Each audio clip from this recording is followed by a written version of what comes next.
so much for tuning in this week. My name is Scott Cunningham, and this is the Mixtape with Scott Cunningham. Or rather, the Mixtape with Scott. It's not so formal. I'm a professor at Baylor University in Waco, Texas, and this is a podcast that is devoted to listening to the stories of living economists. This week's economist is Martin Gaynor. He's a professor at Carnegie Mellon and has now moved into the Department of Justice to work on topics in antitrust. He's historically focused on health care in particular. And this work that he's going to continue has to do with the market organization, the market concentration, IO questions related to healthcare. We had a wonderful talk. And unfortunately, after the cameras quit rolling, there was even more wonderful talks that we had. He's a fabulous economist with a very interesting journey that did not start out very well by any measure.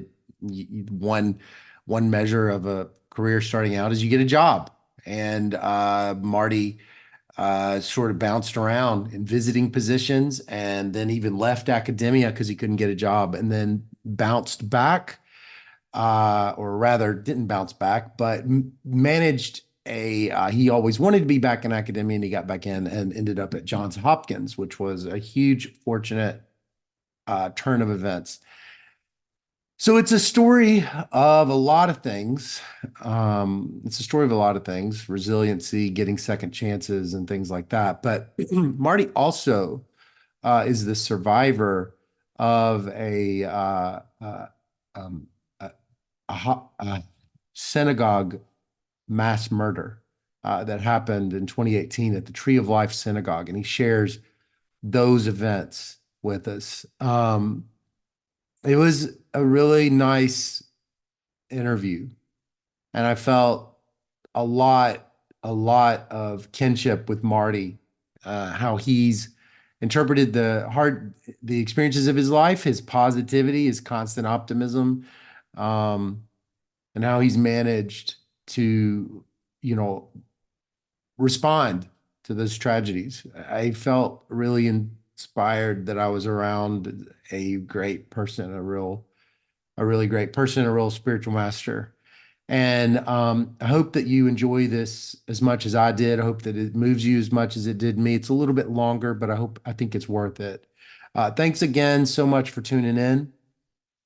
Tell your people about the podcast and about the Substack, and tell them all their wildest dreams will come true if they listen to it.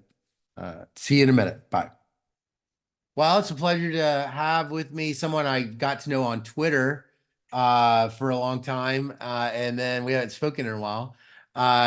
Guest, could you, for the sake of the listener, tell us your full name, your full title, and where you work now, and maybe where you were working until just recently?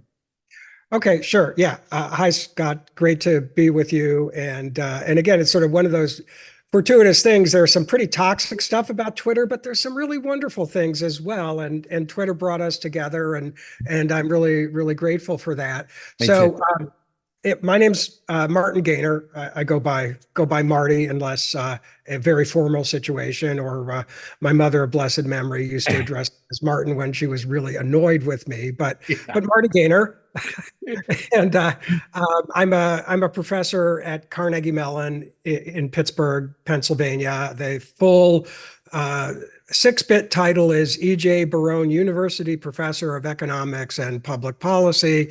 I'm at the Heinz College of Information Systems and Policy and something else, and courtesy appointment in the Tepper School of Business. I've been here since 1995, so quite a long time. And I'm also serving in the Antitrust Division of the U.S. Department of Justice. I'm a special advisor to Assistant Attorney General for Antitrust, Jonathan Kanter, and I'm working with the economists and lawyers there on a variety of issues, some more policy-oriented, some possible enforcement-oriented, a lot of them focusing around healthcare and health insurance. Awesome. Awesome. I can't wait to get into a little bit of that at the end. This is not your first time to be a public servant, though, right? No, this is the second time. Actually, about 10 years ago, I was the director of the Bureau of Economics at the U.S. Federal Trade Commission, basically the chief economist there.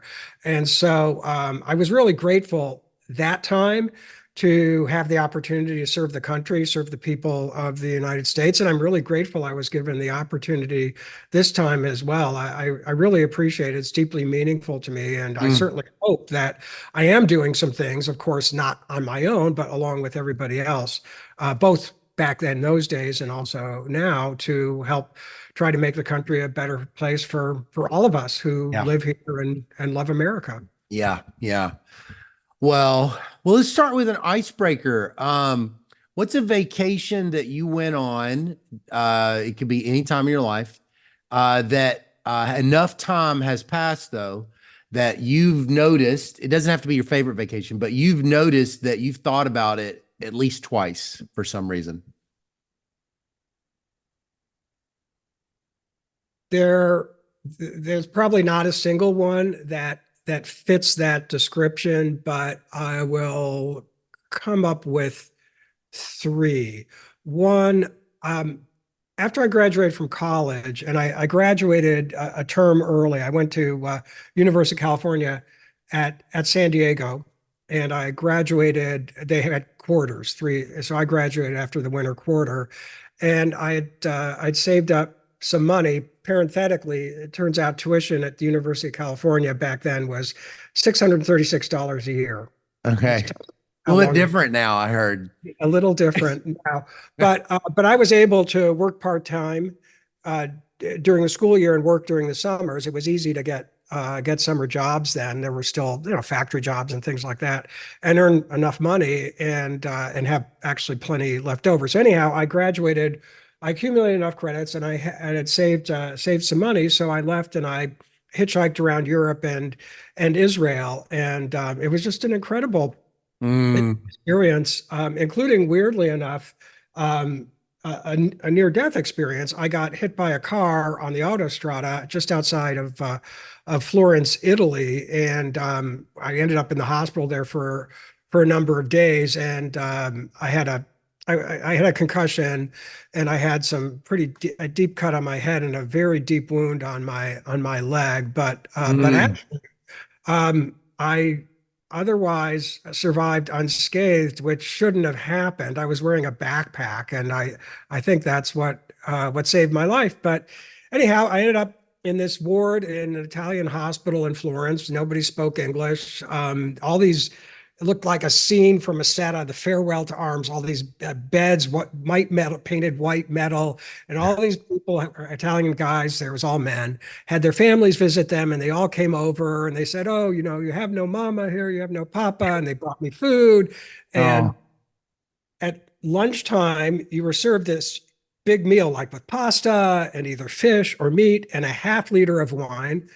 So I'm yeah. not drinking the wine, and they come over, the nurse, unfortunately, not Gina Lollobrigida's little sister, but some guy Vito, but a great guy. Says, "What's the matter? You're not drinking the wine. Are you sick?" I said, "I'm in the hospital. Why do you think?" And they're like, "Oh, we were worried about you because everybody else is drinking wine. You should be, right?" I'm like, well, okay, if it's what the nurse ordered.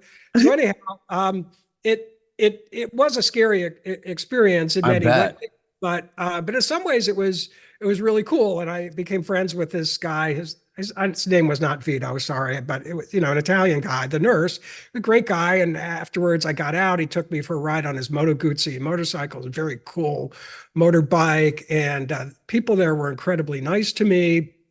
And in some ways, it actually was a very positive Mm, experience. So anyhow, that was a very memorable trip, and I think back not just to that, but to other aspects. It was the very first time I was in the state of Israel and saw mm, family members there, and made a whole bunch of friends. And then uh, after my wife and I got married, actually, I took the summer off. I was teaching at University of Texas at Arlington at mm, that point, and we traveled around Europe for about 3 months on our own. Had a lot of adventures. We're on a train in Germany and put my backpack at the end of the train, and then went to get it. And turns out the cars had separated, and my backpack, it turned out, was on a car that went somewhere else. And Did you do like a running leap to we get didn't to know the that. end of We the didn't know what car? had happened. It was just gone. So we get off the train in Ulm, go, and of course there's an office for the railway police, and they're there, and we write out this report, and like, whatever, that's it.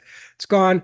And months later, we get home, and I don't know, like 6 months later, this package comes from the German railroad, and the backpack is in it. Yeah. Everything is neatly folded, like my underwear is neatly folded. And the only thing that was missing was one roll of film, which must have fallen out. It was just like, you know, conform to the national stereotype. Everything was organized. They got it to the right address.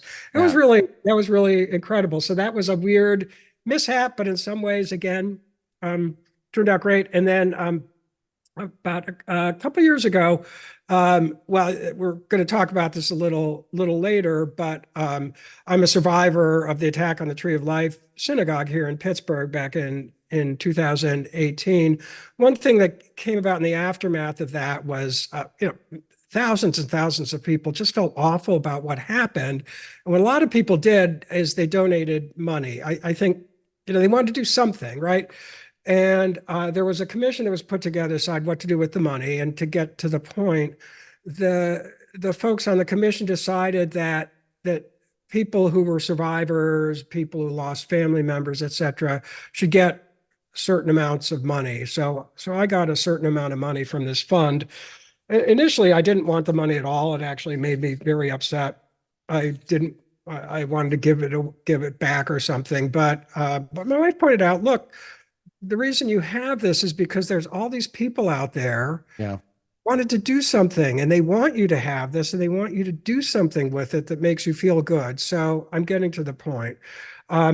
I decided to use it to take a trip with my wife and our kids and their significant others or friends, and we went to this little island in the Caribbean called Jost Van Dyke in the British Virgin Islands. It's a very isolated, just beautiful place. We were there for, I think, a little more than a week, and we were all together, including some of our kids' significant others that we didn't necessarily know all that well, or even Yeah. in case had met before, but we all got along great. Everybody had a lovely time. It was just wonderful and Mm. relaxing and enjoyable. And so those are all trips I actually think back on, I'd say more than twice. There are others, but those I'd say are three that really, really come to mind.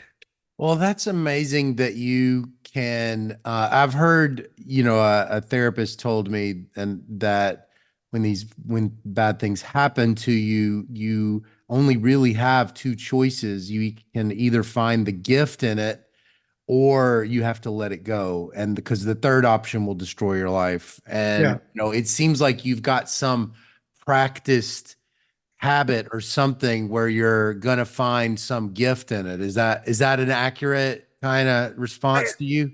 I think that's right, and I don't know that it's something I thought about consciously. I mean, after the shooting, it's something I did think about consciously. I did get a lot of help, but yeah, I think things happen to us that are beyond our control. I got hit by Yeah. a car, Yeah. right, and I was very seriously hurt. There, my backpack ended up on a train, like somewhere we don't even know where it went to in Germany.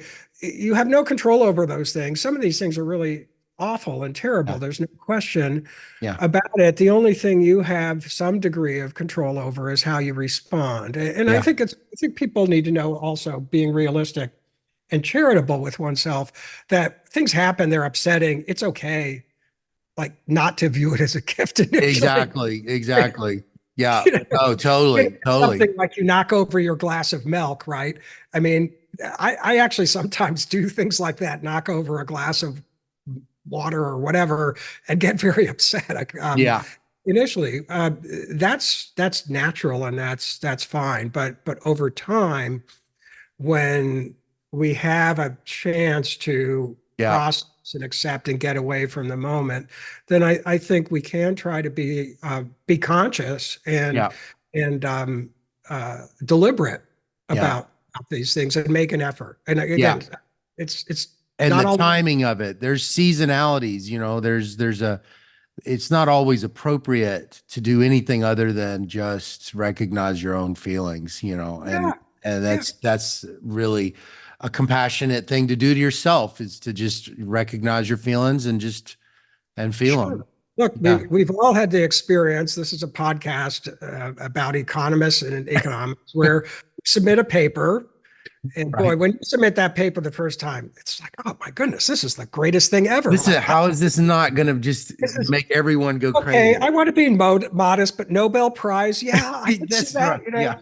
Yeah. I don't own a pair of tails. I might have, right? You're riding high, and then most of the time, guess what happens? Months Yeah. later, you get it back, and it's rejected, and sometimes it's even torn apart. Totally brutal. It Yep. feels terrible. It is, does feel terrible. I know. It feels terrible, right? Yeah. And eventually, what we do is he's like, okay, I'm really mad. Those people are dopes and they don't recognize greatness when they say blah blah blah, right? Right. But you get past that and you get to the point where you say, okay, here are some things to take away that are actually useful from this. Maybe I'm even grateful for some of the things these people said. Maybe I still Yeah. think they're dopes, but Right.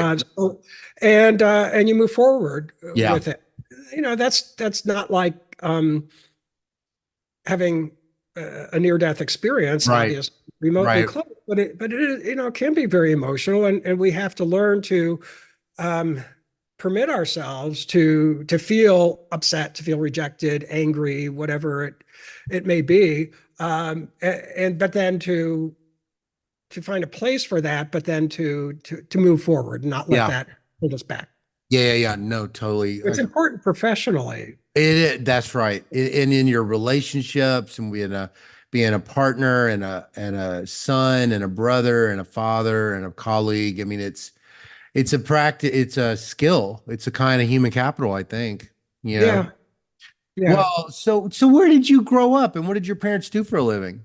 yeah. So I was born in Cleveland, Ohio, Oh, and that's where my mother, may she rest in peace, is from originally. My dad was there going to grad school at Case Institute of Technology, now Case Western okay. Reserve University. And he and my mother met, and they got married, and they had my sister, and then they had me, and they were living with my grandparents for a while, and then living someplace.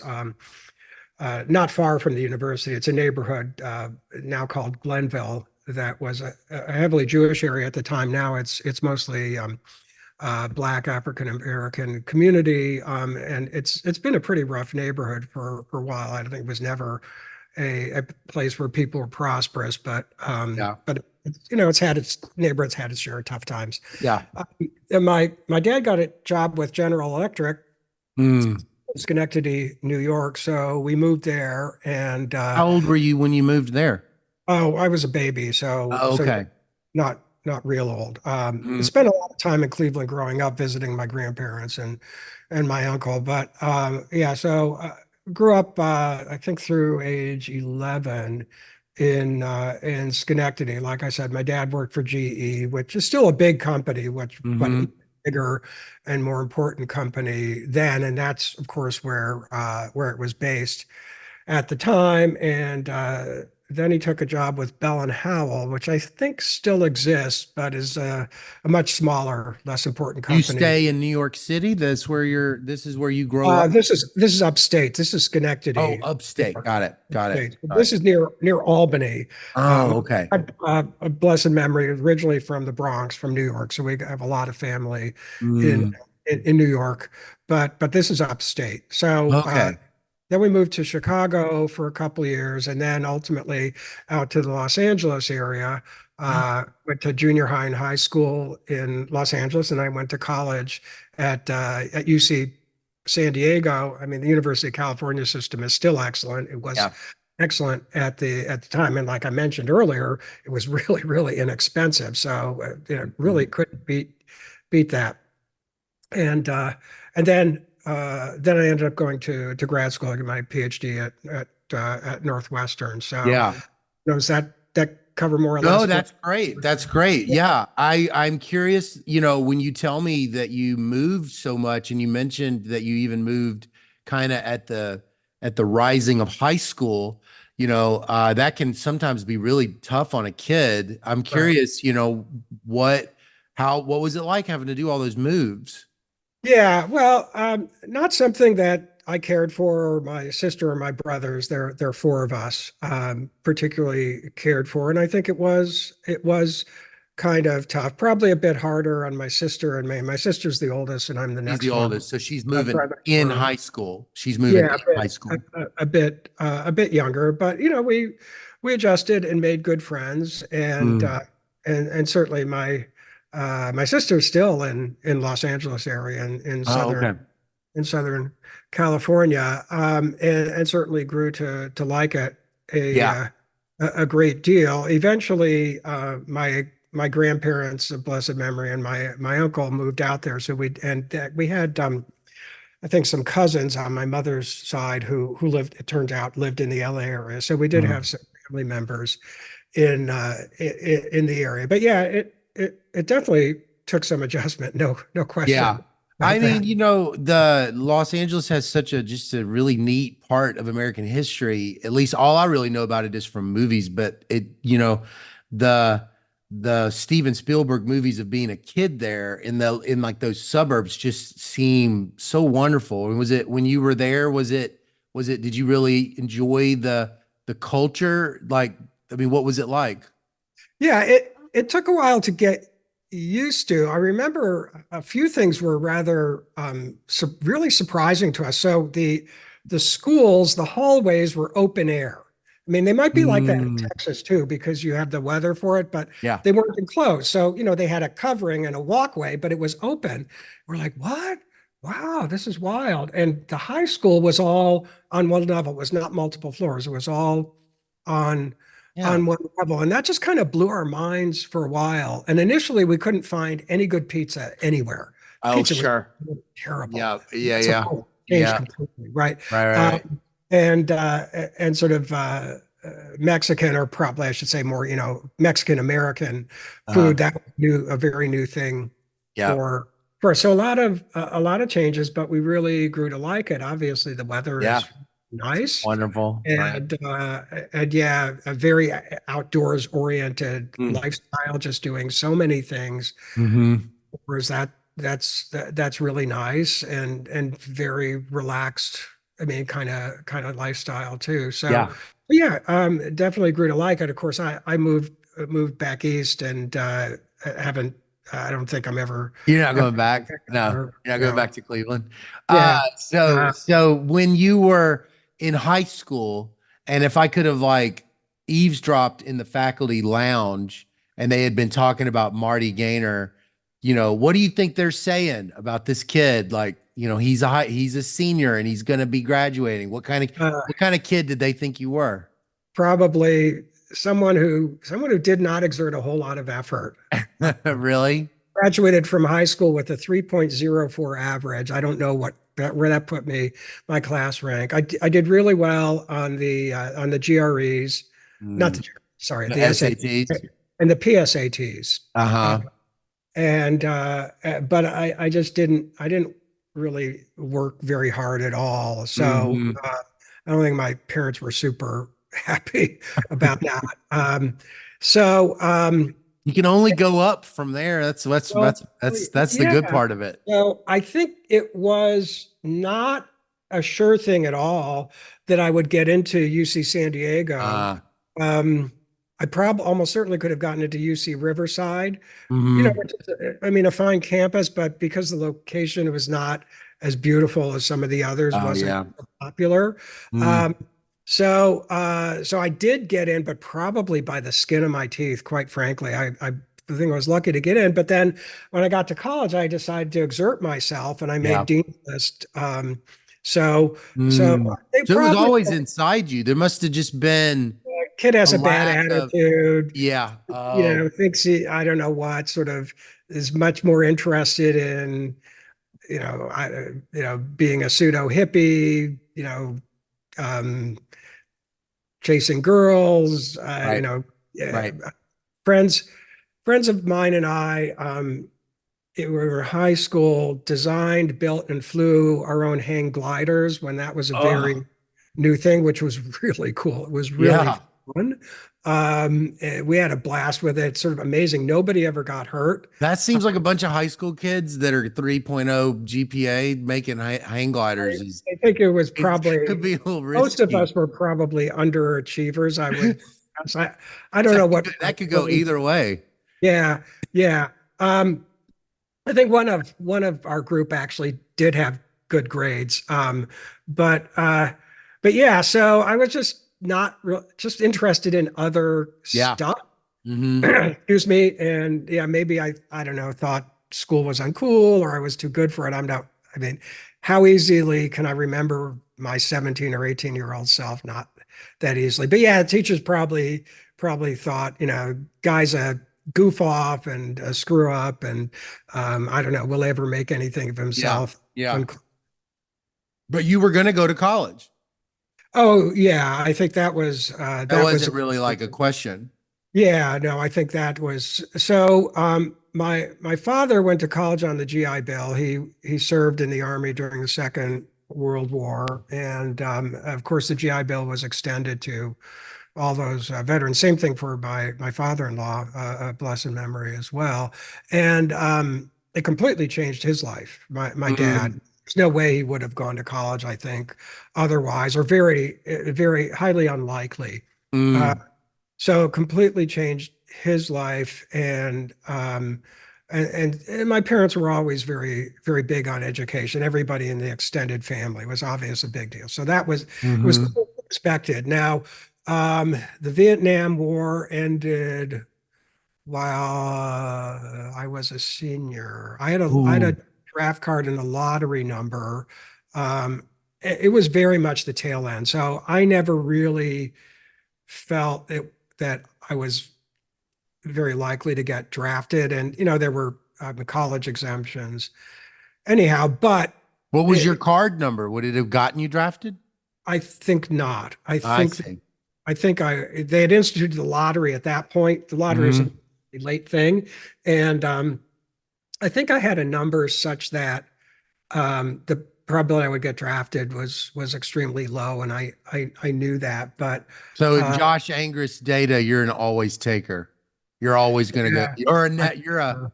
Well, actually, we don't know what you were. We don't know what you were. You didn't go to college. I mean, you went to college. You didn't get, yeah, I think that, or maybe you would have been a complier. You would have gone if you were drafted.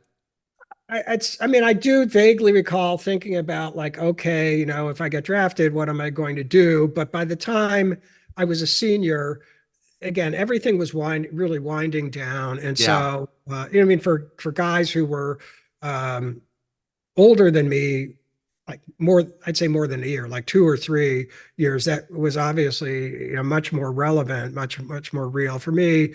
It was something I thought about, but I don't think it ever really seemed very likely Yeah. that Yeah. it would That would happen. happen. Well, Yeah. so you go to UC San Diego, and a lot of people that major in economics, this is the theme I've noticed is they're like they either have a professor, a book, or a class that seems to make a big impression. And then there's like a fourth group where, it's like there's more heterogeneity. So I was just wondering, what's causing you, if you look back, to go sort into that major? Yeah. So, well, the major itself, and then sort of, I think my decision to continue with it. So, I started out. I'd been interested in science all my life. Mm, My dad was a chemical engineer, and I remember like having books about scientists, like famous scientists in our house, and sitting around as a kid reading them. And so that was very much my aspiration.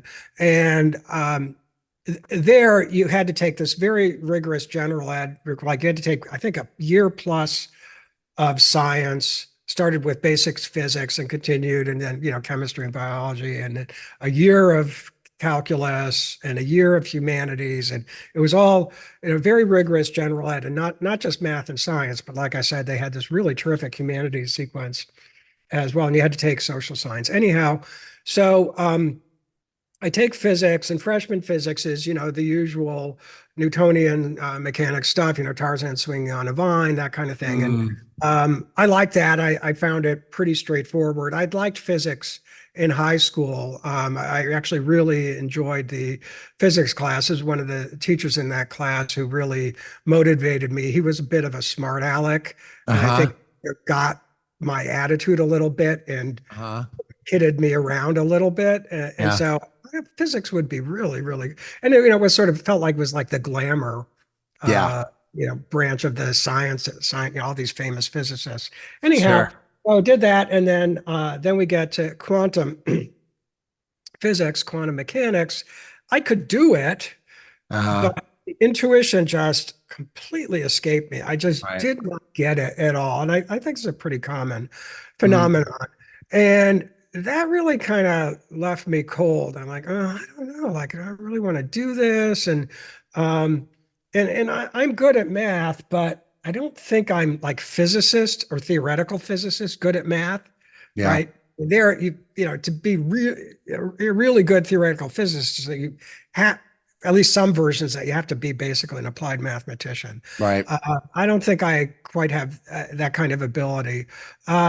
So anyhow, I was thinking, oh, I don't know about this, and oh, maybe I'll do chemistry and like biology. I didn't want to do biology because at that point in time, like the pre-med stuff was completely nuts. I had friends, my roommate, college roommate was pre-med, and all they did, they ate, drank, and slept and studied all the time. People just were completely crazed about getting into medical school. And so most of them were biology majors. And I was like, I don't want to deal with that. No, Yeah. no. So I guess I must have taken freshman economics as part of the breadth requirements.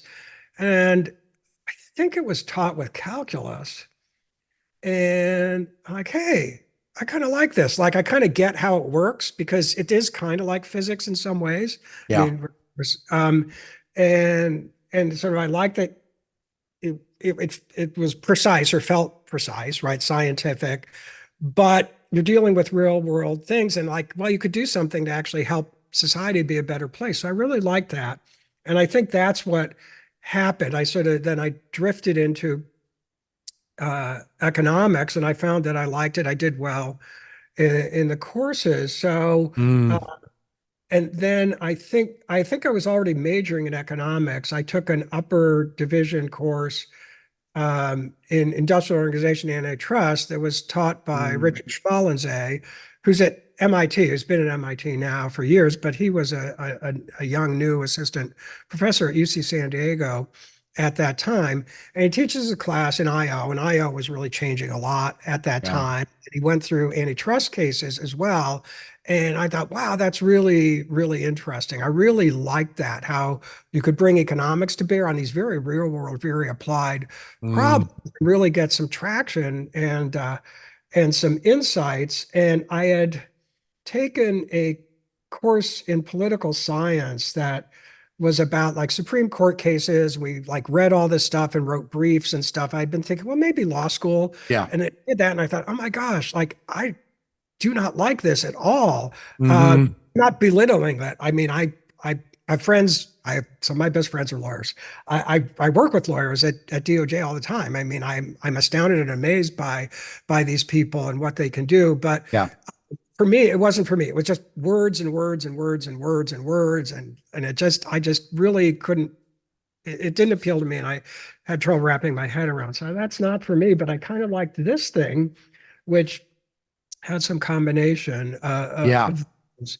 So You sound like you had the transition into econ that I hear about a lot, which is the public policy carrot kind of pulled you in a little bit. Is that right? yeah, I really liked the idea of doing something that could make a difference. Yeah.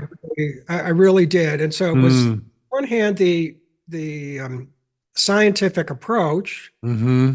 economics has. I like that, and I'm comfortable with mathematics. I Mm-hmm. realized something that was, again, I don't mean this to sound negative, but something that was just words wasn't such a great fit for me. Yeah. But I also like that was applied in the real world, and like you could work on some things that could actually help people. I Yeah, yeah, found that yeah. enormously appealing. Yeah. I wonder if the Vietnam War, in the shadow of the Vietnam War, was your generation just probably a lot more, had this kind of in the variance of interest as a cohort of in public policy. I would just imagine you're probably have been thinking about policy questions before you even end up at college.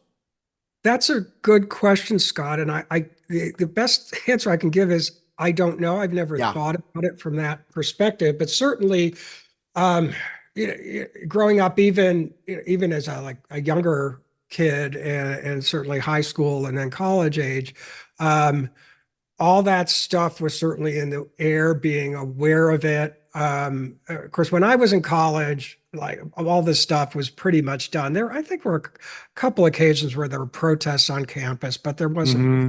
wasn't much of that. But nonetheless, people thinking about alternative things, maybe trying to reimagine society. I Yeah. remember there was a book called "Small is Beautiful." Yeah. Yeah. Yeah. Yeah. Was very, I think it had just come out, was very popular at that time, and was sort of an attempt to kind of rethink some of these things. I'm not advocating for or against Yeah. it. That was out there. And of course, economists were thinking seriously about environmental issues. I think that was a Hmm. relatively new thing. Some other applied areas, education, health, these were all still relatively new Hmm. in economics. So perhaps it could be that had an influence. But if that's the case, I do have to say it's not something I was conscious of at the time, or even until you mentioned it. I'd never thought of Yeah, it. but you've got this. You're telling the story that you said. The policy does in that antitrust case or antitrust class or the IO class. Those are the things popping a little bit. Is the story you're telling? It's Yeah, interesting. that really caught my imagination, and of course, I mean, Richard Schmalensee, Dick Schmalensee, was just Yeah, a wonderful I teacher, bet. and I'm sure that he still is. I actually had the good fortune last fall of meeting him for the first time since then. As you may or may not know, the Antitrust Division at DOJ and the FTC issued new merger guidelines, and Mm, they had a series of workshops all over the place talking about them before they were formally adopted. So I was invited to be on a panel at one of these workshops in Boston, mm. and Richard Schmalensee was in attendance, and I mentioned, we were talking about some old cases. I mentioned a case, a real lemon case, a super interesting case. He had covered it in that. Oh, he covered it in the class. And after the panel, he came up and said, "Oh, nobody's talked about that in years." I said, "Well, you know why I talked about it? Because you talked about it back in like 1974 or five, whenever it was." He said, "Oh, no kidding. You took," I said, "Yeah, I took your class." Oh, I bet that was cool. I That bet that was was really, cool. I that bet was that was really, cool for him too. that was Well, really, yeah, yeah, so it was you really. end up going to Northwestern. I guess at some point you're like, to fulfill my dreams, I've got to become an economist. Is that right? Like towards the end of school? Well, it was more like, I don't really know what I want to do. And, I mean, obviously I could have looked for a job and Yeah. gotten a job, and that would have been a fine thing to do, but I didn't have any particular direction. It's not like I knew I really would like to get into management of department stores. I'd like to get into investment banking. I didn't have any particular direction. Yeah. Uh, and I I had I'd worked for the Southern California Gas Company as a meter reader as a summer job one summer, and they told me, that I really liked it, and apparently I must have done a decent job. They said, "You got a job here if you ever want to come back." So I could have. It was actually a pretty good job because you're outdoors. Of course, I'm sure the Mm, job doesn't exist anymore. I'm sure it's all electronic, right. but you walk around and read people's meters. And in Southern California in the summer, it rains very, very seldom. Right. We're given a book with pieces of paper. This tells you how long ago this was. And each one was a meter. And you wrote in pen or pencil what the reading was. And whenever you got to the last page, you were done. You Yeah. hopped in your truck powered by natural gas, drove back to to the central area, parked the truck, turned in your book, and you went home. And we'd start at 7 in the morning. And after a few weeks, you could be done at 2 or 3 in the afternoon. So it was Yeah. a bad job at all. But anyway, I kind of was thinking, well, I don't know that that's exactly what I want to do. And I kind of gotten turned on to the thing. And I knew law school didn't really seem like a good Right. fit. So yeah, maybe, Well, how'd you end up at Northwestern? Is it one of these things where you're like, I'm going to go to the best school I'll get into? yeah, pretty much. Uh-huh. That's pretty much what happened. I was admitted at Chicago, but they had just started a degree in public policy. They didn't even have the Harris School. That didn't exist. It was like a committee Mm, on public policy. And so they didn't admit me to economics. They admitted me to this thing. And they said, well, you take all the courses, and if you do well, you can just move over to economics after, a semester, a year, whatever. And they gave me a full ride. But I like, well, that's kind of risky. I don't think I want to do that. It also yeah. heard it'd be pretty brutal there. Yeah. Yeah. Yeah. Right. Right. So, And that was when they were a weed out kind oh of, yeah, they right? admit like 100. Somebody I knew from UC San Diego, who was I think a year behind me, a guy named Larry Harris, who's now full professor in finance at University of Southern California. He obviously did really well. Yeah. Yeah. He went to Chicago, and I heard from him like, yeah, that's exactly what it was like. Like 90 or 100 people, they didn't even know who you were, and they just weeded people out through courses, and then qualifiers. And if you survived the first year or so, eventually, you could make it. But yeah, I think their Yeah. attitude was, we'll admit a whole bunch of people and let the people who have what it takes identify themselves. Right. You can see some virtue Sure. in Yeah. Totally. you Totally. admit people that might look a little bit marginal on paper, but you give them a shot, right? Yep. And Yep. there's but anyway, I didn't really want to Hmm. do that. Northwestern had a much smaller class, and Mm. it was a very, very tough experience, but it was always clear that what they would love is if everybody did well enough to Yeah. continue. So anyway, yeah. Well, so aren't you at Northwestern at a really great time in econometrics history? Am I thinking of like John Rust and Goldberger? Am I wrong? Yeah, Mansky? no, that's different. So I showed up, and actually Mark Nurlove was there. Oh, He was my initial advisor. Just wonderful, wonderful, sweet man. But he overestimated my abilities. Like, oh, no, you don't want to take like the sort of statistics for economics class that econ offers and the metrics. You should be taking PhD level advanced statistics. Like, and I started thinking like, thank you for thinking so highly of me. I don't know if that's the wisest choice. So anyway, but yeah, at that time, so it was economic theory where Northwestern oh, was really strong, and they okay. had as like either brand new or very, very young assistant professors, Bengt Holmstrom, Paul Milgram, Oh, Roger wow. Myerson, just an incredible Oh, astounding set of talented people. Mark yeah. Second, who ended up working with me, he was a bit farther along, obviously, but like just amazing, Oh, amazing people. And then they had Bob Eisner and Bob Gordon in macro, and Mike Shearer was there in IO, mm, and so in econometrics, so Nurlove was there. Steve Koslett, who had been a McFadden student, oh, was there, and an older econometrician named Walter Fisher was there. So yeah, they didn't have the same set of characters, but they had they had just some it was major league type stuff that you got. right, Could you right. tell when you were there that you're like around some pretty heavyweight champs? Yeah, I mean, I don't know that. I mean, Yeah, I you're knew just people, yeah, yeah, right? yeah. Did I Hmm. did I feel like I was in the presence of people who would win Nobel Prizes? No, that never occurred to me. Mort Kamian and Nancy Schwartz, blessed memory, were there. Glenn Lowry was there. Mm. Just we took theory from Mort and from Glenn, micro Mm. theory. Both, I mean, like obviously incredibly smart, just amazing economic theorists, but also great teachers and incredibly patient, incredibly patient. I spent so much time in Glenn Lowry's office just trying to figure out what was going on. Yeah. Just felt like completely above my head. So yeah, and so we had great economic theory, great econometrics, and I didn't end up becoming a macroeconomist, and macro changed a lot.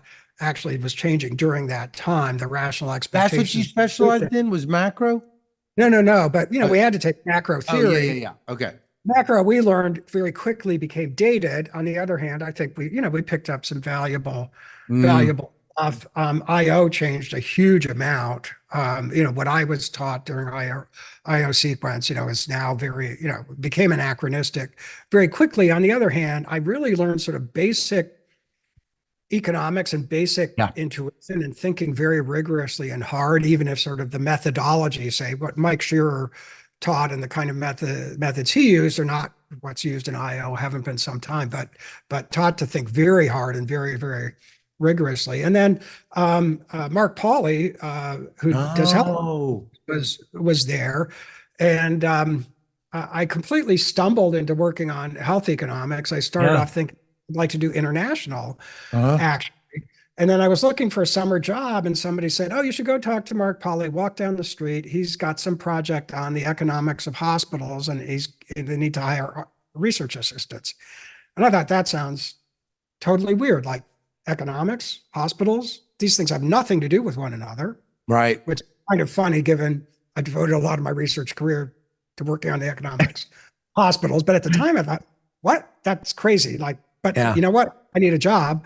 So I went down there and I talked to Mark, and I ended up working for somebody else, a guy named Phil Held, Uh, who's a research economist there, and had some data that had been collected on physician group practices, medical group practices that included information on how they divided up revenues and costs inside the group, sort of what was the incentive or the mechanism by which they divide that up. And they asked them questions about things like risk preferences and other stuff. So an incredibly rich data set. I ended up yeah. writing my dissertation on this. Oh, Again, not wow. even knowing what I was getting into, but people were working on economics of organizations. And obviously, there was a lot of work on incentives, Yeah. theoretical, Mm, almost nothing empirical, right? yeah. Oh, So I ended up doing, I don't want to oversell it, right? But it's some very early work, empirical work on economics of incentives and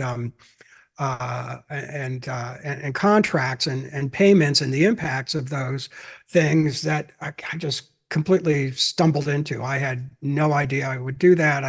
Like I said, they working on health sounded very strange to me. Like yeah. Yeah. never Did thought you I would immediately be a health see the department. IO? Did you immediately see the market concentration questions when you were working on the Um, hospitals then, or was it? that stuff I actually wasn't working on. So, like I said, I worked on this Mm, stuff about payment mechanisms, and incentives and trade-offs, between risk and strength of right. incentives. And I wasn't really thinking about sort of market level stuff. I think of that as IO. If you Yeah. start at sort of theory of the firm, that's an area where I said, Sure. it touches IO, labor, public. Hmm.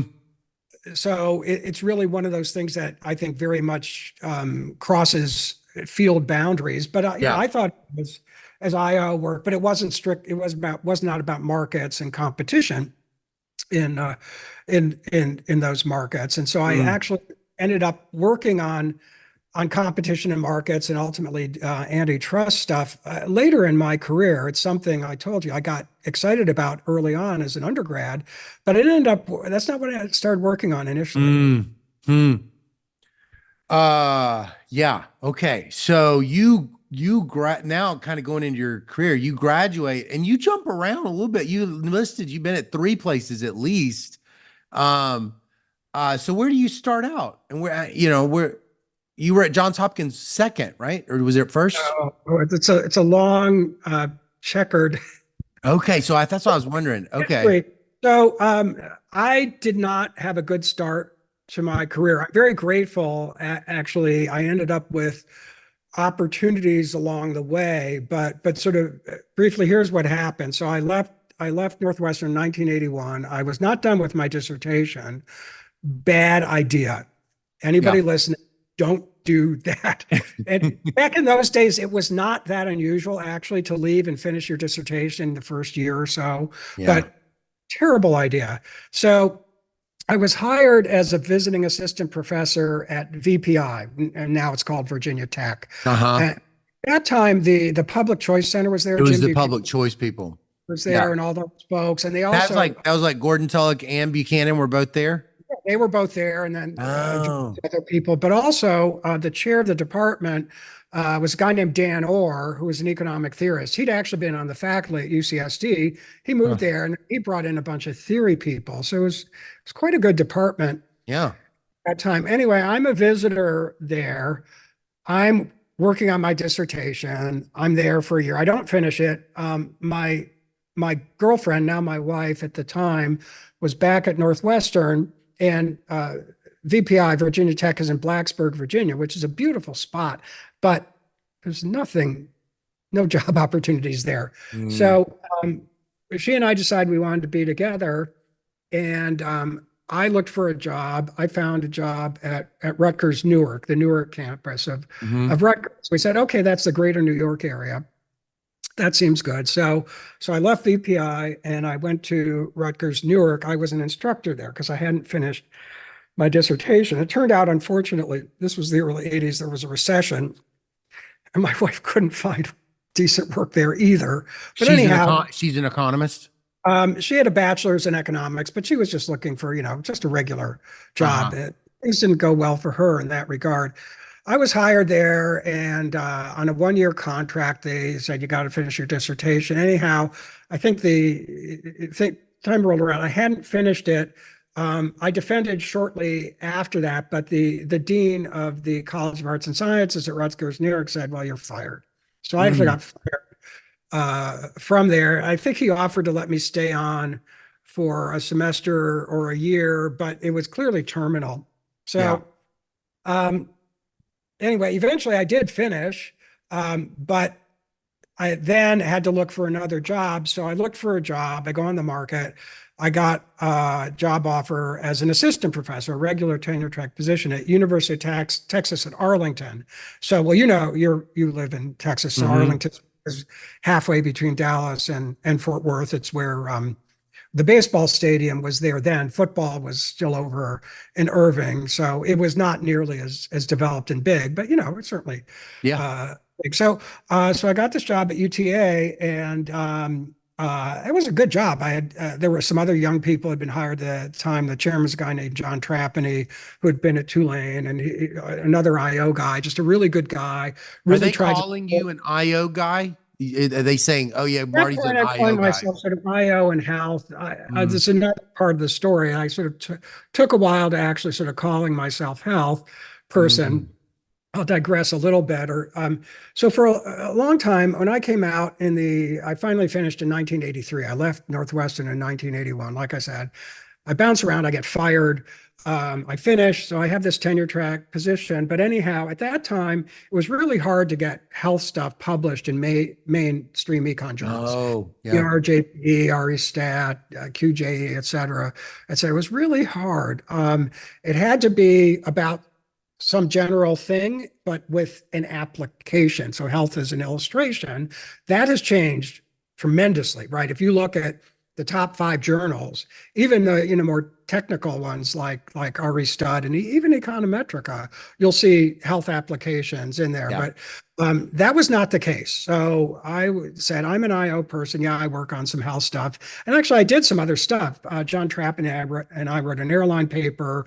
I did some stuff on decollectivization in the People's Republic of China. So I hadn't really completely settled. I was writing some theory stuff. I hadn't quite settled on what I wanted to be when I grew up. So I'm at Arlington, and then my wife decided she wanted to get a master's in economics, and SUNY Binghamton had a terminal master's program. Not that many places like that, like a professional master's. It looked like a good fit. She gets accepted. So I say, okay, I go on leave from Arlington, and Binghamton said, well, we can you have you as a visitor. We can pay you for 1 semester to teach something, but that's it. But you can hang out. So I said, okay, so I go there. I'm basically a visitor yet again. I only am getting paid for 1 semester. And at this point, I still haven't published anything. 7 years past rolls around. I finally get something accepted, like a minor theory paper in managerial and decision economics, which is a fine journal. But again, you may never have heard of it. And it's certainly not something that is going to get people all that excited if you haven't published anything after 7 years. So then my wife is going to finish her master's and look for a job. And at that point, we're married, and she's pregnant. And so I go on the market yet again. I say, well, we're not going back to Texas. That's too far away from family. And again, this is just idiosyncratic preferences. The climate was not something that particularly agreed. We're Yankees. You're like a normal person. It's too hot. Yeah. It's Yeah, too hot. really, really, really hot. Right. We did a lot of cool things in Texas. We met some great people. Yeah. But ultimately, I think we didn't decide that was not where we wanted to settle. So Totally.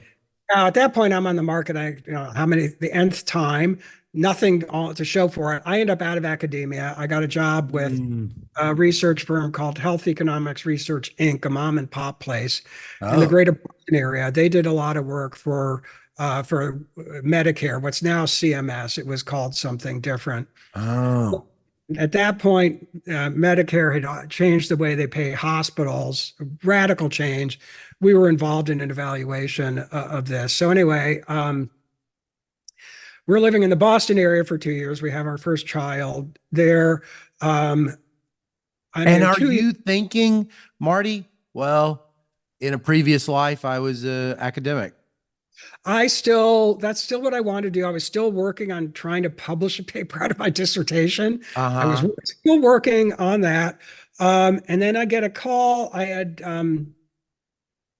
had met a guy named Richard Frank. Oh, I know. There was a Boston area health econ seminar that had been started by Paul Gertler, who's now at Berkeley, was at Harvard Public Health. There was a guy named Ken Thorpe there, who's now at Emory. I think Randy Ellis and Tom McGuire at BU, and I think David Cutler, maybe, and John Gruber were like brand new assistant professors, maybe, or maybe not. Maybe they were still in grad school. Anyhow, this thing gets started. I start going to these things. Richard, when was this? This would have been 1985, 86, 87. Okay. So mid 80s. Yeah. Richard was at Johns Hopkins Public Health School. I think I meet him because he came up to give a talk. Anyhow, they had been trying to recruit for somebody doing economics and mental health, and apparently they hadn't found it. They made offers. Such a thin market for that, I'm sure. Yeah, that's right. And so anyway, he calls me and he said, "Would you be interested?" And I said, "Well, I don't know anything about this. I never thought about it, never done it." And so he said, "Well, that's okay. You don't have to. You do have to be willing to work on it." And I said, "Well, why not? I mean," we talked about it. And honestly, I'll be honest, Scott, I didn't know much about it at the time, but I quickly became aware this is a huge deal. Yeah. Right? I mean, about social issues, right? Yeah. 1 in 5 among us has experienced an episode of serious mental illness at least once during their life. It's a huge deal. And there also had not been a lot of work by economists on this. Tom McGuire done work on this. There are not very many people working on it. So like, oh, this is kind of interesting. And there's, huge public role there. So a lot of potential to do some good public economics. So, and I didn't really want to continue in the job at this firm I was at, both because I preferred academia, and it was a mom and pop place. And so it just wasn't working out for me all that well. So lo and behold, I've been out 7 years. I got this one paper. Is it a tenure track job at Johns Hopkins? It's a tenure track job. I get incredibly lucky. In the So econ department, in the econ, not in the public health school. in the public health school. Got it. Eventually, I had a joint appointment with econ. Bruce Hamilton was the chair of economics at Oh, the time. It was still called the Department of Political Economy. The acronym for that, DOPE, is not the most felicitous acronym, but it's now just economics. But anyhow, so Bruce gave me a joint appointment, and actually I got to teach PhD IO, PhD empirical. oh, Joe Harrington, who's now at Penn, was at Hopkins, and of course he's a marvelous economic theorist. Joe taught the theory semester, and then I taught the empirical yeah. semester. Does it all just start to come together? Like at Johns Hopkins, your papers start hitting and stuff? And I finally get something written up out of my thesis, and I submit it, and eventually gets accepted at Rand. And at that point, the dam broke, or I got over the hump. Yeah. I think also, like, being at Hopkins, both being able to talk to people like Richard, David Salkever, other people in public health, Joe Harrington, and others in economics. I mean, having colleagues of that caliber makes a real difference. Totally. And then, I think there were really good economists every single place I was at.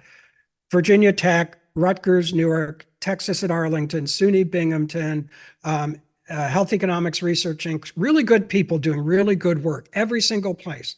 And I benefited from interactions with those people in all those places. It really helped me in many ways, even if I didn't always appreciate it at the time.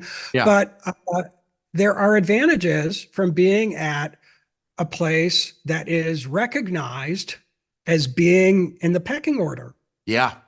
Economics. I'll be honest. So I think, you send something in, even if you're not in the econ department, you're at Johns Hopkins. It makes a difference. It gets a second look. It gets a second look. And you're not writing the same papers at Johns Hopkins than you would be if you weren't at Johns Hopkins. You got these colleagues, you got these students that are smart. I would talk to Carl Christ of blessed memory in the hallway. I mean, one of the, all-time great econometricians and most wonderful human beings ever to exist on the face of this planet, just incredibly generous with me. And that the department would bring through Sherwin Rosen, Dan McFadden, you get to talk to these people. That's unreal. So there are advantages that accrue to you, some of them completely unearned, by virtue of being at a place that has name recognition and resources and connections. That there are benefits. It's just the honest truth. Well, I mean, this thing in your personality that's really coming across, if I don't mind saying it, is very optimistic.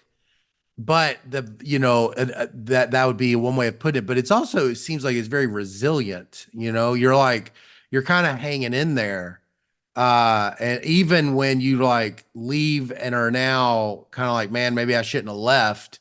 Now I'm like I'm visiting. I got this. You just kind of kept hustling, or you just you're not really you don't really give up at all. Is that one of your attributes? Yeah, I guess so. Again, I sort of it's a little weird talking about oneself, and I don't want to sound like I'm blowing my own horn, but I think being persistence is really important. I mean, look, even if your first job is at MIT or Stanford, you still have to be persistent. You're going to get slapped across the face, even if you have the privilege of being at one of these places. But I think I learned that. And I think the other thing that's really important is that, like I said, there are places that are pretty far down pecking order in economics or aren't recognized.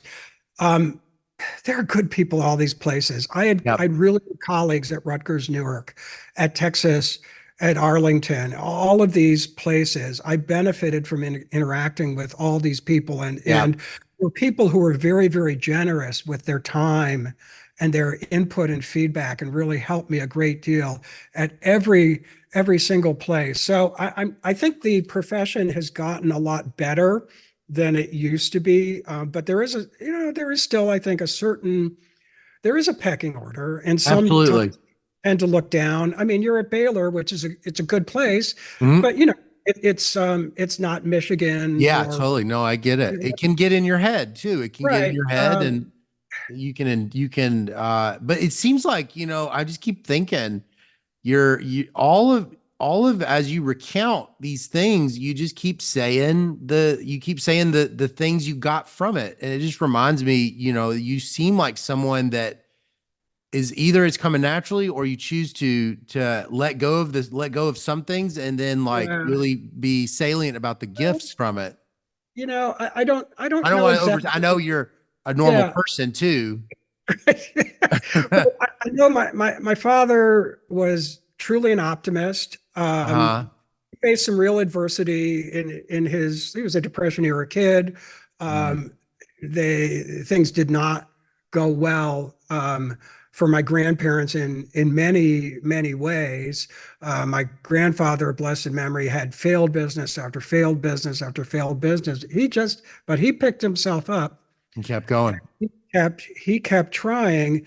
And my dad faced setbacks in any number of ways, but he was always an optimist. Mm. I'm not saying like he was always cheerful and all the time, but he was someone who really always felt like things were things were looking up. He found the positive, and he would work to find the positive, and I'm sure that had a big influence on me. I'm And sure. I mean, it's like you don't really notice that you're doing it, but right. other people can Yeah. kind of notice As it, a parent, you do so many things, and some of them are deliberate. You're trying to Yeah. imbue our kids with our values. Some of them, you're just who you are, Yeah. and you hope that some of that's good. The other thing I think it's important to say that I want people to hear is that nobody does this alone. Yeah. Yeah. Yeah.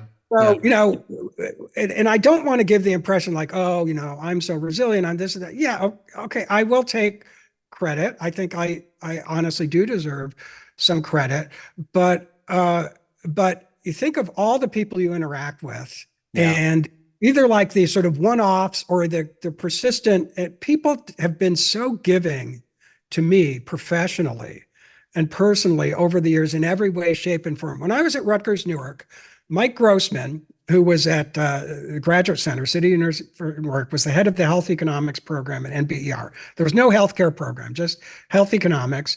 Mike did not know who I was. I was Mm. nobody. I was less than nobody.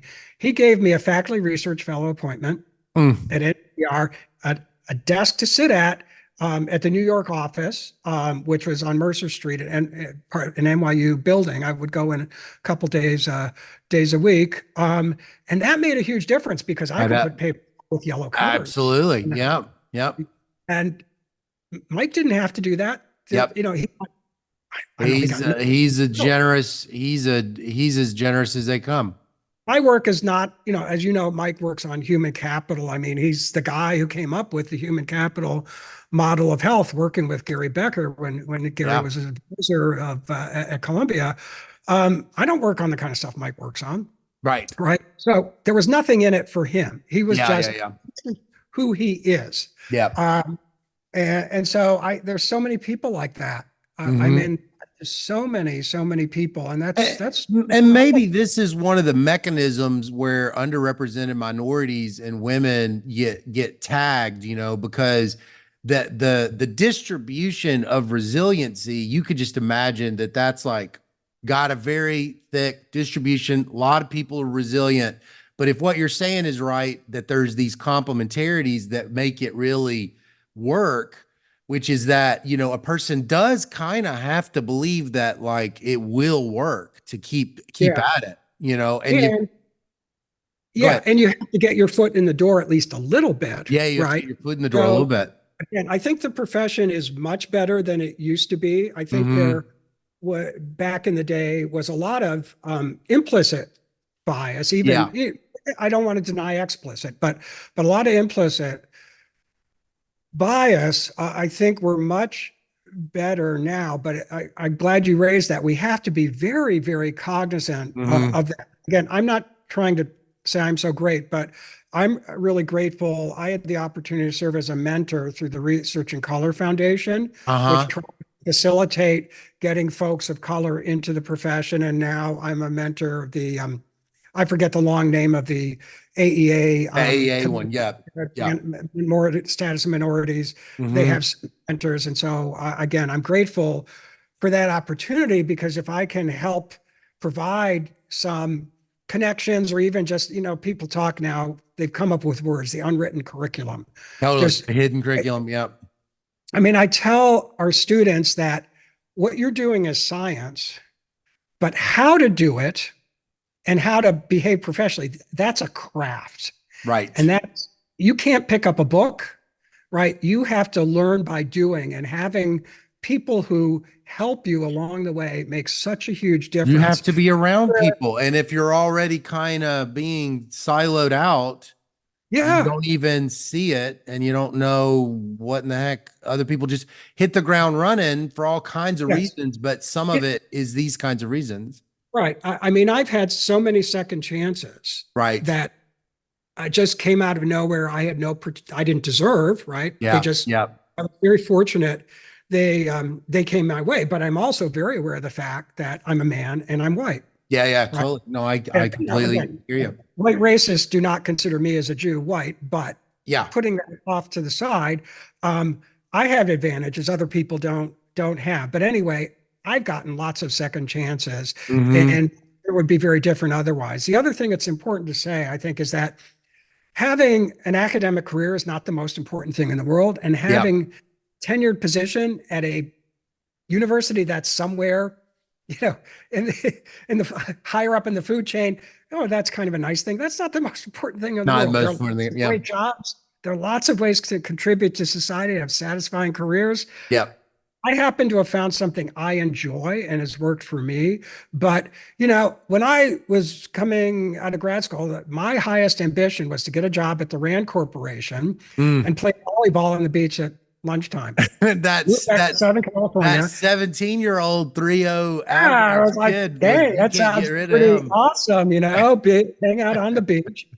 Well, I interviewed with Rand. They didn't offer me a job, so it They didn't heard happen. about you making hand gliders when you were a kid. They were worried about you weren't going to be there for much longer. They talked to my high school guidance counselor, and Exactly. They were like, no, don't do it. Well, this is a more serious transition, but I did want to at least for a little bit talk about the sure. Tree of Life Synagogue. How before we get into that day, how long had you been attending the Tree of Life Synagogue, and what was that community like? Yeah. Maybe still like. So I'm so the Tree of Life Synagogue building at that time housed three different congregations. So the Tree of Life congregation itself, I'm not a member of that congregation. Dor Oh, Chada, I'm a member of that congregation, actually, and another congregation here named Beth Shalom, and then a New Light. So New Light, Dor Chadash, and Tree of Life were in the building, and in the oh, building they shared a space. on that day. Yeah. So Dor Got it. Chadash and New Light were renting space because the Got Tree it. of Life was their building. So we had been in that building, oh golly, for a while now. Dor Chadash has been a number of different places, but a while. It was, it was home. Yeah. Um, Hmm. How big was and it? How big was your community, your congregation? uh, it's gotten a lot. Actually, interestingly enough, the congregation has grown substantially I post bet. Yeah, I'm not surprised actually. 17. I couldn't. But you were close. You felt like connected to a community. Yeah, yeah. So the group that would come on Sabbath morning, Saturday is of course the Jewish Sabbath, um, about somewhere between, I'll say, 10 to 25 people. You need at least 10 people to hold a formal service. Oh, Sometimes we get 10. We were, and the room we were in was right across the hall from the room that Tree of Life congregation used. If we oh, didn't have a quorum, in Hebrew, it's a minyan or minyan. You uh-huh. need 10 people. We would oftentimes just go across the hall, Grab uh, somebody. to the Tree of Life service. So we knew those people very well. I saw those people quite a bit. We saw them on the Sabbath, on holidays. I knew many of them.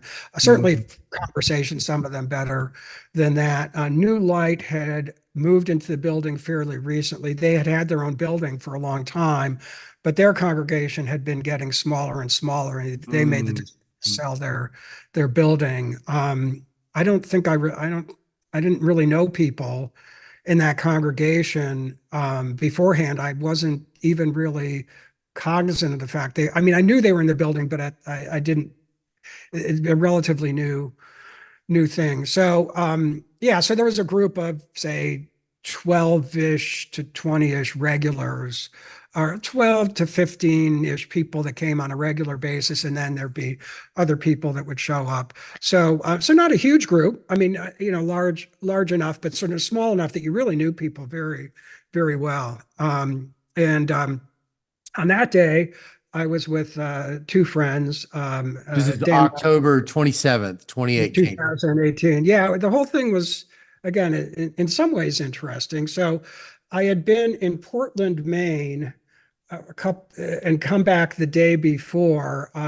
One thing I had done a few years ago was I helped found a nonprofit called the Healthcare Cost Institute. Uh-huh. Startup. So I guess I'm a social entrepreneur. That's right. Yeah.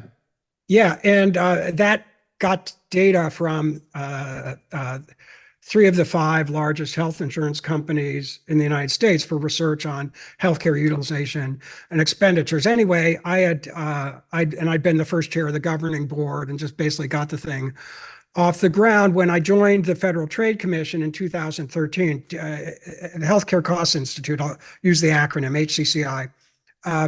Started in 2011. I resigned because I couldn't do that when I was at. See, I mean, first off, but it wouldn't have been appropriate. So anyhow, they had a board meeting in Portland, Maine, and they invited me to come and attend, and I knew all the people, and then they gave me an award, and we went to the Allagash Brewery, which is this craft brewery that was there, and one of the people actually knew the master brewer, gave us this incredible tour. Anyway, and Portland is just a beautiful jewel box of a city. It was a whole day, and I get back Friday afternoon, plenty of time for the Sabbath. Everything was like great, going great. So I go to the synagogue Saturday morning, and my friends Dan Legger and Jerry Rabinowitz of blessed memory were there, and we were just getting set up for people coming in, and then we had everything set up, and it was we started at 10. It was 10 of 10. It wasn't yet time when things started, and we were just sitting around telling jokes. Dan says we were telling bad jokes. I disagree with that. I was telling good jokes, but anyway, we're just laughing, kidding around, telling jokes, having a relaxed. Anytime you're somewhere where like you're having a meeting or a gathering, and you're some people are there beforehand, and you're waiting for everybody else. You sit around, you kid around, you talk. You're with your friends. Yeah. Exactly, very relaxed, and then at 10 of 10, everything started happening. So you heard a noise. Did you immediately know what it was? So no, I believe this had been corroborated by Dan. I think we heard the same thing, and other people who were there and survived. There are 11 of us who survived out of 22. So we heard something that, so one thing, just a piece of detail, out in the hallways, there are a couple of different places. There are these metal coat racks. They look like they're from 1952 or something. These gigantic things. They're on wheels, but they're the big, heavy things. And we heard a sound that sounded to me like something heavy made of metal falling over. And what I thought, there are a lot of older people that attend, and the older people older than me anyway. Yeah. Praise God, 68 years old. So I'm an older person, but of course this was 5 years ago. So yeah, I was a wet behind the ears youngster then. I thought, oh gosh, what happened? Maybe somehow one of these coat racks fell over, and maybe it fell on somebody or something. right? It just was like, that's what it sounded like. And It must have that's, been unusually loud though. yeah, it was loud. We Yeah. definitely heard it. And we all looked at each other, and then we heard another sound. It didn't sound the same. It sounded to me more like something like a big, heavy bookshelf Uh, felt, but is it not. yeah. Okay. How So many are in your room? it's just Jerry and Dan and me, just the three Oh, okay. people. I Just mean, the there were three other of you. people in other spaces in the building. Yeah. So I wasn't really aware of who else was there. I had seen, I walked in at the same time as Dan and then two other people, Audrey Glickman and Joe Charney from Tree of Life, but I didn't see anybody else. I didn't know who else was there. Um, so we all looked at each other and we got up and we headed to the door because I don't think we exchanged words, but it was pretty clear to me we all thought the same thing. What's going on? This is weird. Maybe somebody is hurt and needs help. So Because the last thing that you can think of is that this could be a shooter. no, because it didn't sound like It that. didn't sound like it. Yeah. No, no, just these sounds. I mean, I was explained to me later by, I don't know if it was the FBI or, I mean, law enforcement folks, anyhow, that's actually, those are sounds that can result from that, but it wasn't identifiable to me. So anyway, we went out the door, Jerry, Dan, me, we get out in the hallway, and then I heard gunshots. Mm, I recognized gunshots, no question mm. in my mind. They were gunshots and not 22s. I've shot 22 rifles, like, Boy Scout camp, things like Yep. that. But also, my sons and I were in father son stuff through the Y, and one of the things we did was go shoot 22s Mhm. at a rifle range. So I know. I mean, You're familiar with that. This was not that. familiar enough. I mean, I don't own guns. I don't fire guns all the time, but I have some familiarity. Yeah. I know what it sounds like, and I've heard larger weapons being fired too. So this is from a very powerful firearm. He had a what? A machine gun or Um, like a I handgun? assault style weapon and handguns, It but was at pretty this big. point, Okay. the rifle was what was being Got it. used. Okay. Um, Oh, okay. but that's my understanding, anyhow. Yeah. So a couple years before that, I had attended a training session on active shooters at the university. Oh, really? So the university police do this on a regular basis. Most faculty ignore it and don't attend. Yeah. I and only one other faculty member and I attended that. A number of our staff members attended that as well. And I heard the shots, and the next thing I knew, I had turned around and I was running the other way. It just happened. So that saved my life. I That's can't what they prove tell this. you to do. They tell you to do that. Run, hide, fight. Run, hide, Oh, that. And that I you had that. I mean, because the fight or flight freeze response seems almost impossible to overcome in a situation like that. yeah, all I can tell you, Scott, is it happened. It wasn't initially, it was not conscious. It just happened. What about your So friends? They're not doing that. they went the other way. They went towards the sounds. They went towards the sound. Of course, Jerry, a blessed memory, is not here to tell us, but Dan says that he felt like there was something. He felt that Jerry was a physician, Dan is a nurse, and they were going to help. Sure. That's their Um, fight. That's their response to a yeah, situation yeah, like that. which is totally admirable, of Yeah, course. sure. And nobody knew what was going on Yeah, yeah, because yeah. no line of sight. There were just these sounds. I don't know if they recognized this was the sound of a firearm, but I mean, it was obvious something was amiss. This was not normal. Mm. So this just happened, and I turned around and I ran in the opposite direction. And fortunately, I was able to get out some doors down a hall. At that point in time, of course, nobody knew what was going on. I knew that there was somebody shooting a firearm. I don't know who it was or what they were doing. And it was a domestic dispute. I had no idea. Yeah. I also did not know if there were other people, if there might be somebody outside Yes. waiting. But Yes. I just burst through the doors and kept going. And then I crossed a major intersection and got down to a side street. And when I got to the side street and turned the corner, a car pulled up with a woman and a teenage boy. I didn't have my phone with me. I didn't carry my phone. We don't, or at least Oh, some right. people don't use electricity on the Sabbath. Mhm. So I asked her to call 911, and she called, and then I talked to 911. And so I was very fortunate. I have a very, very slight wound that in my one of my elbows was hit by a piece of shrapnel, but very, Really? very, very slight, very slight. Oh, I didn't even know it had happened at the time, but I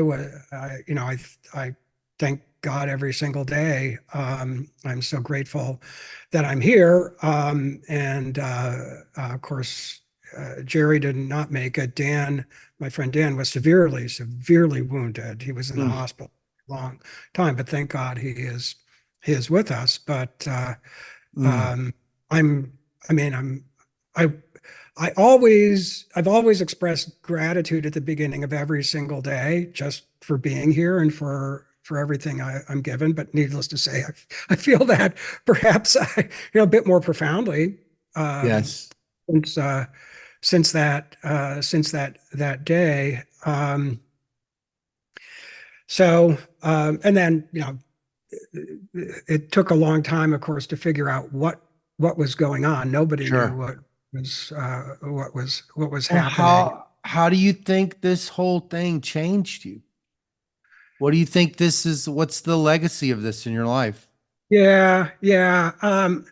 Well, I'll start with the positives, and it's sort of. I mean, look, this was absolutely horrific, right? I Yeah. mean, you had a mass shooting, 11 people were murdered in cold blood, and Hmm. it's anti-Semitic incident, the worst ever in the history of the United States, at least as far as we know. Hmm. Um, I mean, I'm sure there are worse things, Yeah. but this gets pretty high up on This list. is list. very horrible. Yes. Hmm, what would be a terrible, awful thing to have? What would make for a no good, terrible, horrible day? Well, Right. this is one of them, certainly. But some there were some incredible blessings that came through that. So one thing that happened actually starting almost immediately afterwards is people started coming forward and offering assistance in various ways. And that has continued to this very day. So that certainly demonstrated that the overwhelming majority of people in Pittsburgh, in the United States, in the world, are really good, kind, caring people. Yes, there are some bad people, and let's be honest, there are some evil people. There Yeah. is evil in the world. We don't like to think about it, and most Yeah. of us are fortunate enough never to encounter it directly. Hmm. It's there, but that is a distinct minority. Most people Hmm. are really, really good, decent, Hmm. and caring people. And so that one thing, this permitted me to see this both Yeah. directly and indirectly, things I, either got from people or heard from people or became aware of indirectly. The whole community in Pittsburgh came behind us. Actually, the very first group to speak up and do something, like as soon as it became public, was folks from the Islamic Center Oh, of wow. Pittsburgh, led by a guy named Wazi Muhammad, who was the director. Now he's a staff member for one of our representatives in Congress, but just an amazing person, just a wonderful, wonderful person. Mm. And he, of course, the whole congregation there, with not just him, but they said, hey, first off, they started raising money immediately and raised tens of thousands of dollars in mere hours. They said, anybody in the Jewish community who feels uncomfortable anyway, let us know. We will escort you anywhere. You want to go to the Mm. library, supermarket, you want to go to Mm. synagogue, we'll be there. We don't want you to be afraid. And Mm. then group after group after group, our Christian neighbors, our Hindu neighbors, our Buddhist neighbors, everybody, the sports teams. Of course, the most important religion in Pittsburgh is the Pittsburgh Steelers. Sorry, priests, ministers, rabbis, imams, spiritual leaders. No offense intended, but they all know what I'm talking about. Yeah. I think the hockey team, the Penguins, I think had the first game, and they had some symbol, they had a ceremony. Steelers followed, and so on and so forth, the whole community, and then everybody across the United States and around the world. So that was an incredible gift Yeah. to be shown that, I'd say, and perhaps to just the gift of being here, right? Hmm. Something perhaps we don't appreciate Yeah. in the way maybe we should Yeah. all the time, but I don't know. It should or shouldn't be here isn't the right term, but very, very easily, it's a matter of seconds.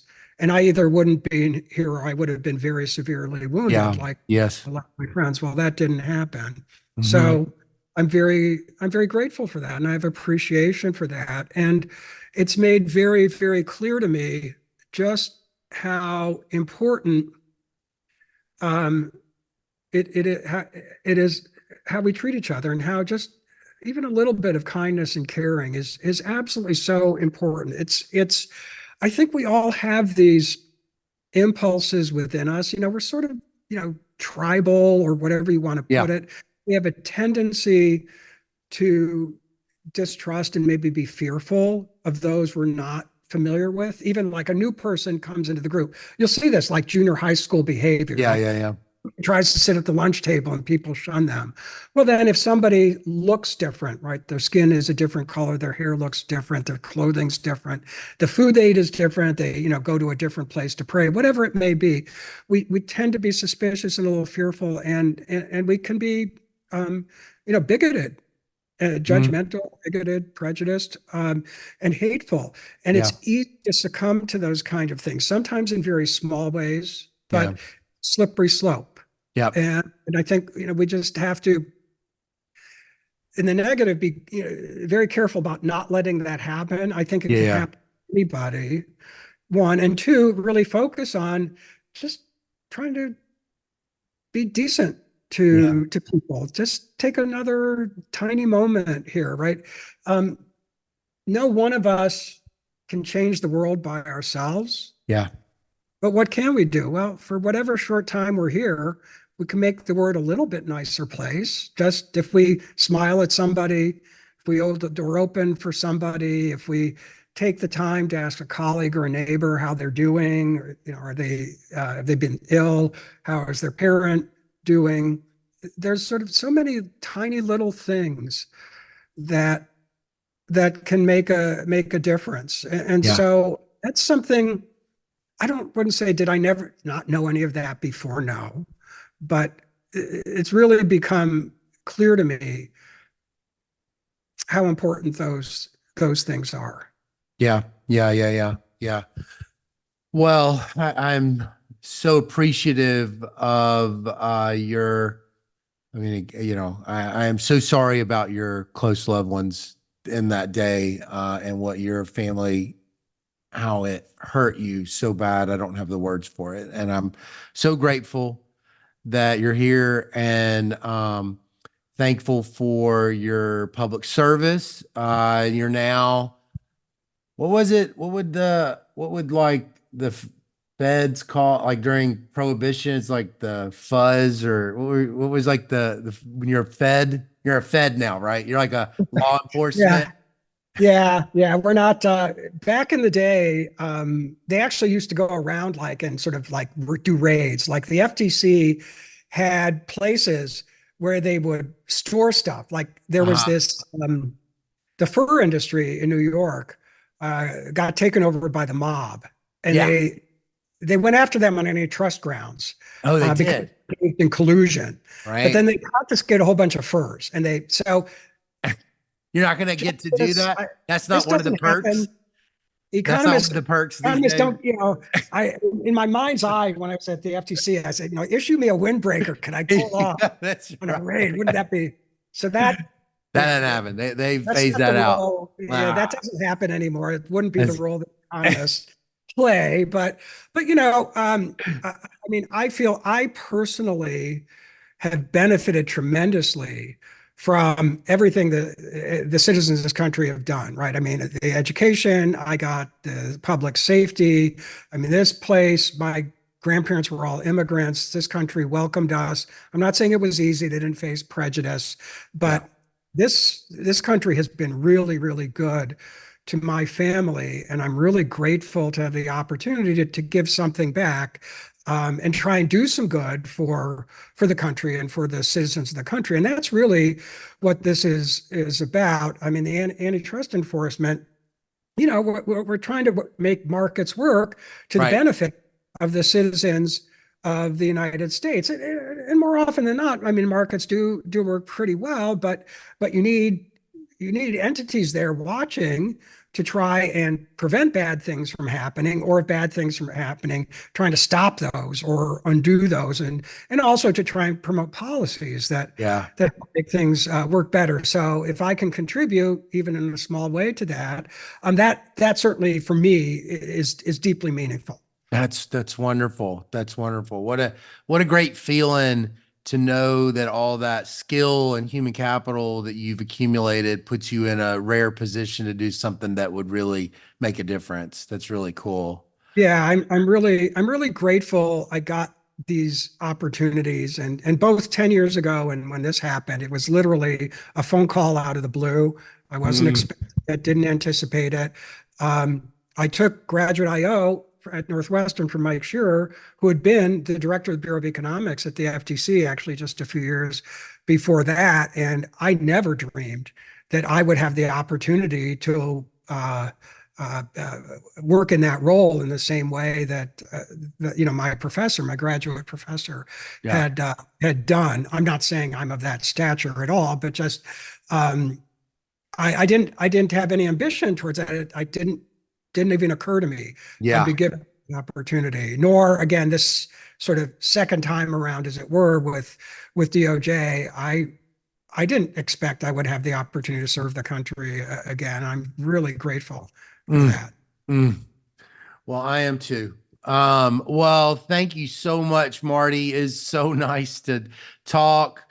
Uh, Next time you're in Texas, I'll get you some barbecue and try to talk you out of all that stuff you said about the Steelers.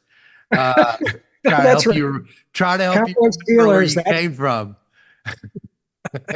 yes, yes, yes, indeed. Well, I know in Texas, or at least in greater Dallas Fort Worth metroplex, yeah, the Cowboys That's are a right. big religion as well, and I Well, I understand and respect that. Yeah, all right. Well, you have a great day. yeah. Thank you, Scott. It's really good to be able to talk and chat together, and I'm looking forward to the day where we finally get to meet each other in Yes, I am too. I am excited about that. All right. You have a great day. person.